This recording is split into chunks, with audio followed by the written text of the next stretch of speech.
부족하고 연약한데 제가 이 자리에 설 자가 아닌데요. 어떻게 하나님 은혜로 이곳에 서 있는 것 같습니다. 오늘 참 이렇게 천국잔치와 같은 그런 마음이 들어지고 제가 많이 은혜를 입고 있습니다. 정말 하나님 앞에 찬양한 천사들도 좀 흠모할 만큼 이렇게 참 제 마음에도 기쁨이 있어서 너무 감사합니다. 아멘. 그래도 여기 이곳에 올라왔으니까 말씀을 하나는 그래도 봐야 될 것 같습니다. 창세기 5장, 6장, 8절. 제가 그냥 한 절이니까요. 그냥 읽겠습니다. 그러나 노아는 여호와께 은혜를 입었더라. 한 절입니다. 제가 메시지 그런 말씀을 전할 만한 그런 자도 안 되고요. 제가 이곳에 있으면서 저 부끄러움은 괜찮지만 하나님 부끄러워하는 일들이 나타나지 않게 되기를 제 마음이 있습니다. 정말 저는 하나님을 참 믿을 자는 원래 아니었어요. 어렸을 때부터 이제 부모 따라다니면서 그 헌금을 좀 어련히 알아서 이제 100원을 주면 50원 네가 까먹고 50원 헌금해라. 꼬실 정도로 저는 그렇게 피해 다니는 정도였거든요.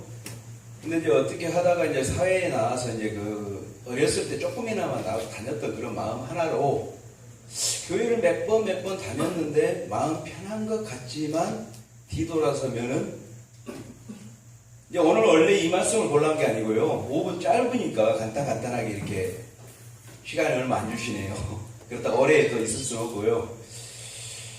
원래는 아담이 하나님께 범죄하고 무화과 이파리를 첫 음의 식물성 이파리로 입었더라고요. 저도 마찬가지였습니다. 교회 갈 때마다 주여 이 죄인 용서해 주세요. 새벽에도 일요일 날도 교회 갈 때마다 교회 가지 않아도 아무 곳에나 하나님 저를 용서해 주세요. 죄인입니다. 하지만 계속해서 저는 아담이 하나님께 범죄를 할 때 무화과 이파리를 따입고 먹고 말라버리니까 그런 형태 똑같았어요. 근데 어느 날 하나님이 아담에게 아담아 네가 어딨냐 숨더라고요. 천지를 창조하신 하나님이었는데 저도 많이 숨었습니다. 하나님 앞에. 그런데 하나님은 죄를 묻는 게 아니고요. 가죽옷을 입혀준 걸 봤어요. 근데 가죽옷을 입혀준 걸 보면서 내 마음에도 너무너무 감사한 거예요. 저에게도 가죽옷을 정확하게 입혀주셨어요. 하나님이.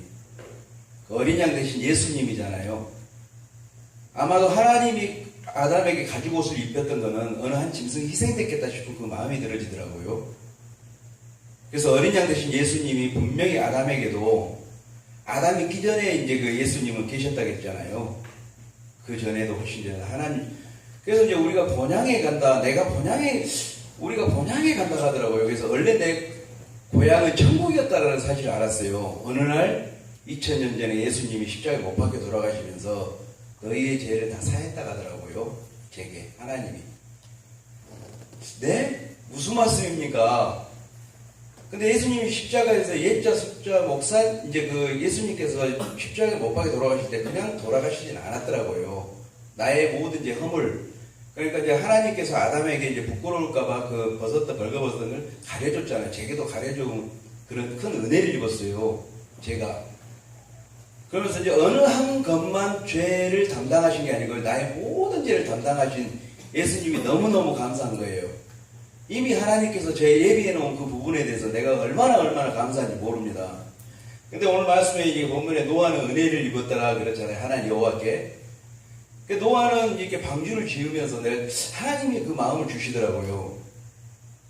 부정한 거나 아니면 건강하든 아주 그냥 미생물도 있었겠더라고요.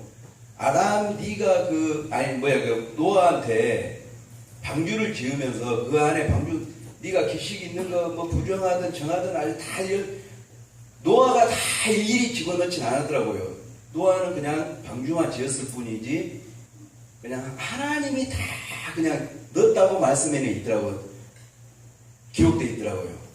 그러면서 하나님이 이 마음을 보면서요. 제게 제 사함을 주시고 저를 거듭나게 하시고 난 다음에 내 인생을 내가 책임진 게 아니고요. 하나님이 이끌어가는 것을 또 마음을 또 얻은 거에 대해서 너무너무 감사한 그런 마음이 있었어요. 근데 에녹 같은 경우도 하나님과 동행하고 진짜 하나님과 동행하고 옮겨졌잖아요.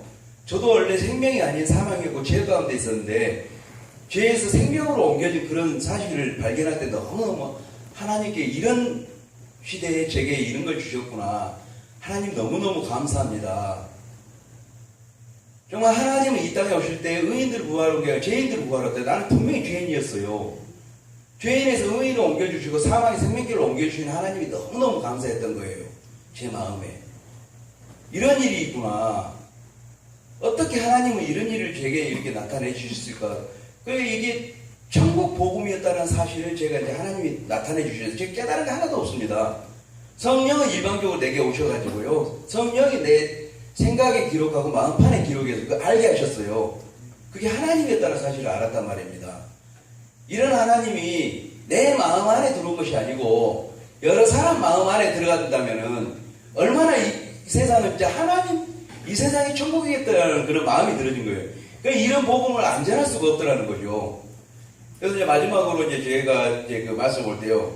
하나님이 하신 이제 그 놀라운 역사들이 많잖아요. 어떻게 해서 구약에서 보면은 할머니가 애를 낳을 수가 있을까? 나이 단 이제 그 살아난 경수가 끊어지고 태가 그 아이를 가질 수 없잖아요. 근데 하나님은 하셨잖아요. 내년 이맘때 아이를 준다니까. 뭐 노아 이제 그 아브라함하고 이제 얘기한 걸 딱 들었을 때 웃더라고요. 그냥 웃지 않았겠더라고요. 마음에 이제 그 안에 상고해 보니까 그냥 웃는 게 그냥 픽픽 웃었겠더라고. 그러니까 신학에 오니까 희한하게 또 처녀가 애를 낳은 걸 봤어요. 처녀가 동명녀 마리아. 어떻게 처녀가 아기를 낳을 수가 있을까? 이건 하나님이 아니면 못하겠더라고요. 저도 마찬가지 내 마음에 하나님이 나를 이끌어 가신다면은 조금도 부족함이 없고 능치 못할 일이 없더라는 거죠. 그래서 항상 먼저 그의 나라와 그의 의를 구하는 내 마음 주신 하나님이 너무너무 감사한 그런 마음이 있어서 이렇게 시간은 많이 주시면은 할 얘기는 참 많을 것 같아요. 하지만 이만 할게요. 그래도 기도하면서 제 간증은 좀 마치겠습니다.